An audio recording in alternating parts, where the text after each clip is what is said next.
9h43, arrivé à l'aéroport Takamatsu. Peut-être à l'aéroport de Takamatsu. 9h52, on est dans la navette qui nous amène à l'agence de location de voitures. 10h21 et nous commençons notre road trip ici Takamatsu. Takamatsu. Et nous commençons notre road trip à Takamatsu. La température extérieure est de 8 degrés et le temps est de nature dégueulasse. Quelle voiture nous avons? Un Toyota Tundra.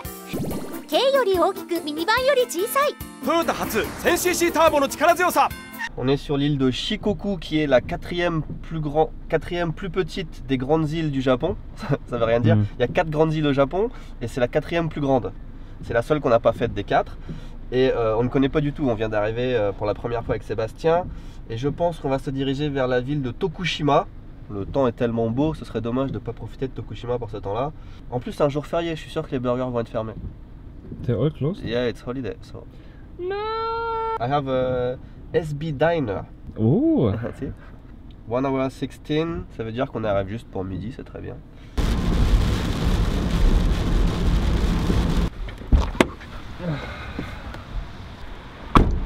Nous sommes donc à Shikoku, qui est une île supposément magnifique, hein, qui est connue pour ses paysages, son bordure de mer, enfin l'endroit idéal pour faire un road trip.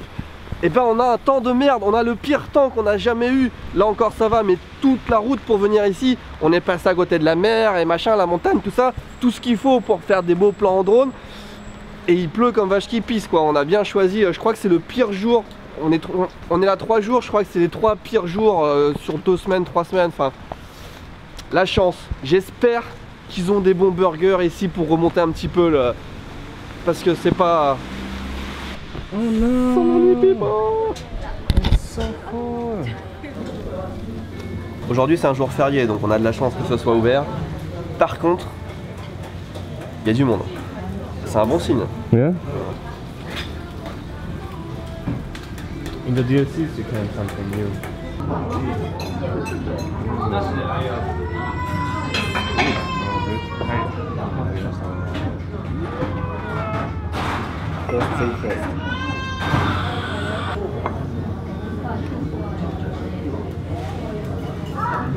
Ah, bonjour.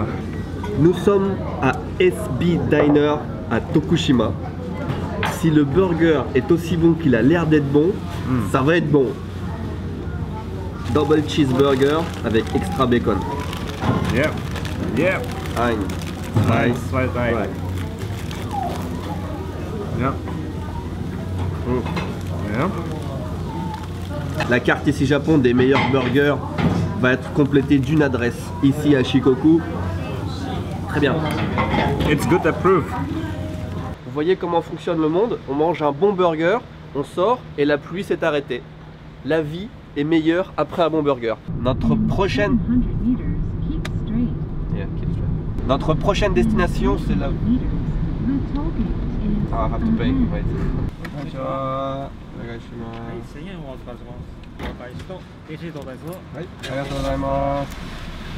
On se dirige maintenant vers la ville de Naruto.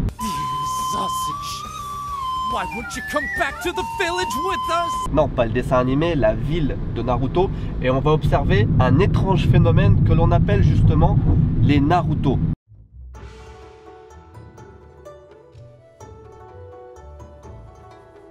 Première sortie du drone de la journée, dans le vent et la pluie. Vont-ils le cracher en pleine mer? Vous le saurez dans quelques secondes.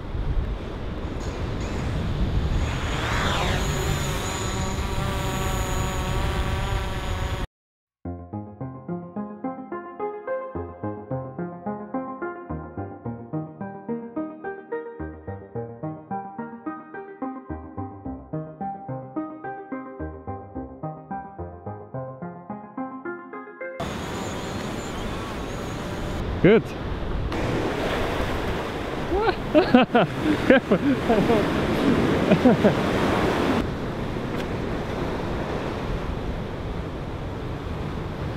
What is there? Not much to see.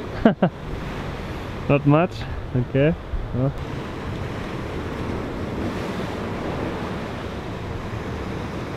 See? Like a gazelle. Yeah. その時間は徐々にずれていきますんでね。Ouais, ok, petite pause, période de réflexion, comme ça nous arrive tout le temps. En fait, le voyage se passe pas du tout comme prévu. Regardez, ce matin on est parti d'ici, de Takamatsu, et on avait prévu de faire le tour de cette mer intérieure qui s'appelle Harima Nadashi, hein, la mer de Harima Nada. Enfin bref, on voulait faire le tour, s'arrêter à Naruto, ensuite aller à Kobe, passer sur cette route là, puis peut-être s'arrêter à Kurashiki dans le coin. Mais il se trouve que les Naruto, le phénomène naturel qu'on veut voir, c'est l'objectif principal de la journée, c'est un truc que je veux voir depuis plus de 10 ans, merde. C'est aux alentours de ce pont là, et c'est que 2 fois par jour, c'est un phénomène naturel qui n'est pas permanent, ce que je ne savais pas. Et la prochaine fois c'est à 5h20 ce soir. Là il est 2h, donc ça veut dire que si on s'arrête voir les Naruto, bah après on pourra plus faire le reste, peut-être aller à Kobe mais pas plus. Donc réflexion avec Sébastien, est-ce qu'il y a d'autres choses à faire dans le coin ou pas? Je pense qu'on peut aller sur l'île de Awaji, qui m'a l'air ma foi fort sympathique. Et puis après on revient ici pour faire les Naruto. And then we come back here? Yeah. Yeah.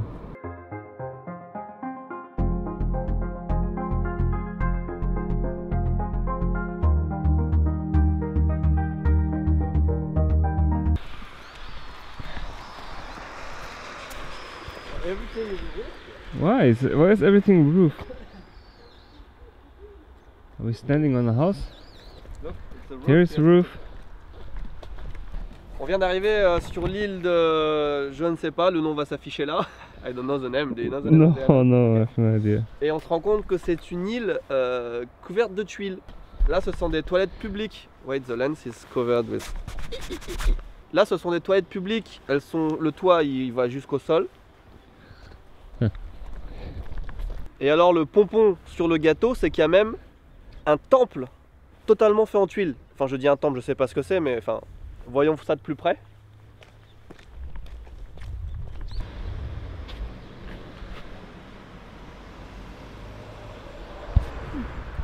C'est un monument fait de tuiles, qu'est-ce que vous voulez que je vous dise? Ok.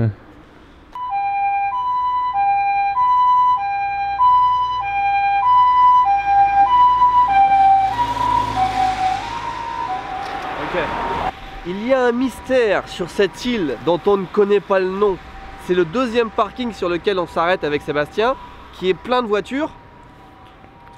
6, 7, 8, 9, 10, 11, 12. Une quinzaine de voitures. Où sont les propriétaires? Il n'y a rien à faire. On est entouré de champs. Il y a des toilettes publiques sans personne là-bas. Pourquoi les gens s'arrêtent sur les parkings? Où vont-ils?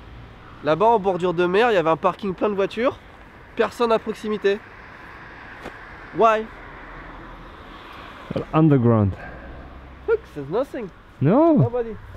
Where do you want to go here? D'un côté, là on a la sortie de là on a la sortie de l'autoroute. Yeah. Là on a un champ. Là on a un champ. Qu'est-ce que tu veux?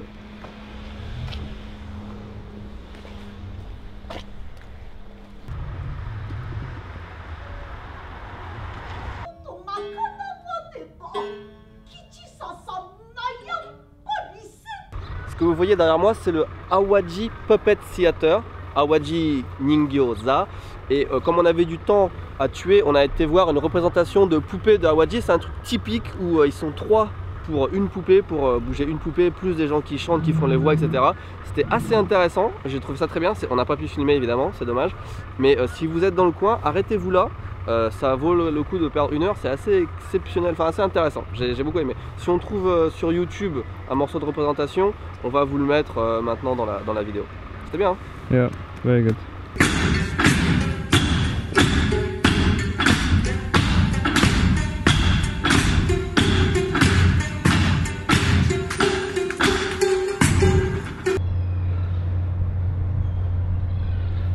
On va embarquer sur ce bateau.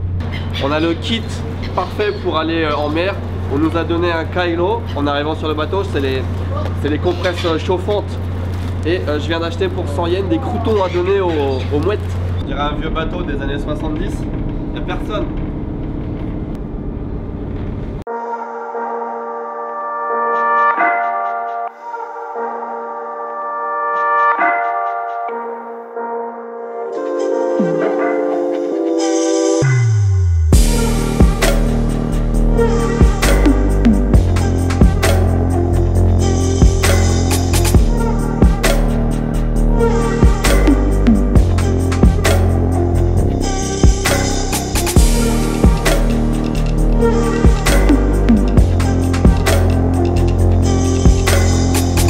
Naruto, donc c'est des tourbillons dans l'eau, des whirlpools comme on dit dans le monde des machines à laver.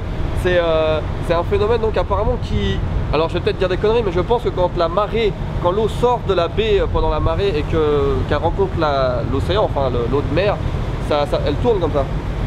Et ça commence à se former. C'est à heure fixe, là il est 5h moins 20, je pense que dans un quart d'heure, 20 minutes, ce sera le pic des whirlpools, des Naruto.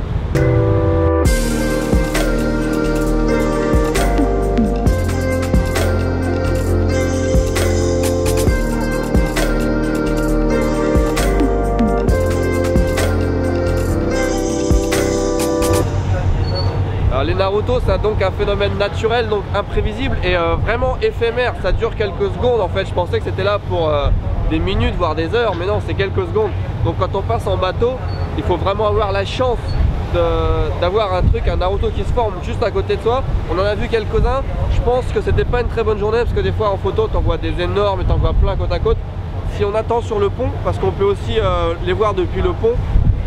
Si on attend depuis le haut du pont, on est moins proche, mais du coup on peut attendre 1 heure et puis attendre qu'il se forme sous ses pieds. On aura peut-être des plus belles images, des plus beaux Naruto. En tout cas, c'est très sympa de voir les deux mers en fait qui s'affrontent. On voit vraiment deux couleurs d'eau différentes et c'est comme des plaques tectoniques presque qui vont l'une sous l'autre. C'est une expérience très sympa.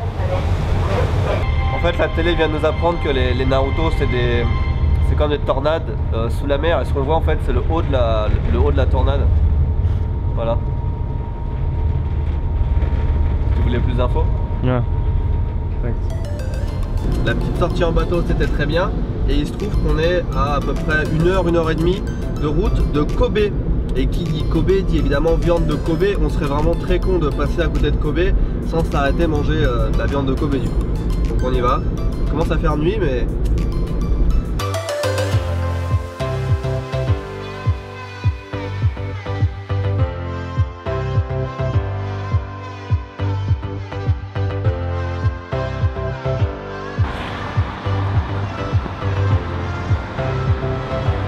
Premier pas à Kobe. Kobe, 6e ville la plus importante du Japon, 1,5 million d'habitants, tristement connu pour le tremblement de terre de 1995 qui a fait 6000 victimes et plus joyeusement connu pour le bœuf de Kobe qu'on va manger ici. Ça c'est pas un beau lancement.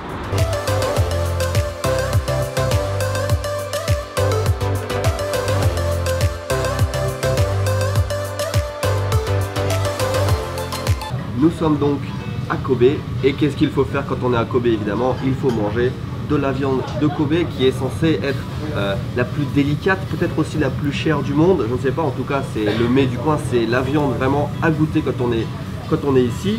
Et ce que vous avez devant moi, c'est évidemment pas de la viande de Kobe. J'aimerais remercier tout particulièrement le site internet savorjapan.com qui a mis ce restaurant en position numéro 4 des meilleurs endroits de Kobe pour déguster de la viande de Kobe. Quand j'ai demandé à la serveuse quel bœuf de Kobe elle nous conseillait, à nous qui n'avons jamais goûté, elle m'a répondu tout naturellement, mais ce n'est pas un restaurant avec de la viande de Kobe ici. Nous sommes donc dans un yakiniku tout ce qu'il y a de plus classique avec de la viande certes très bonne et très chère j'imagine, mais pas de la viande de Kobe. C'est un peu con hein. C'est un peu con d'avoir fait un détour de 2 heures exprès pour ça. Bien. Je précise que c'est Sébastien qui a choisi le restaurant. Everything said Kobe.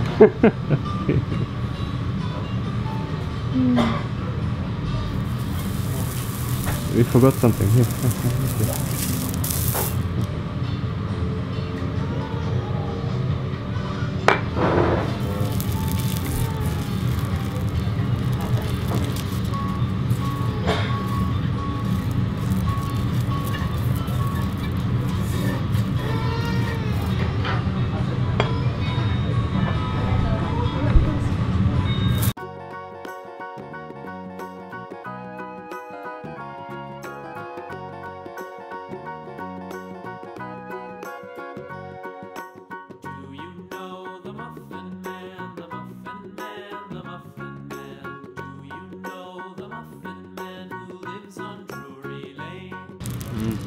It's melting on the tongue.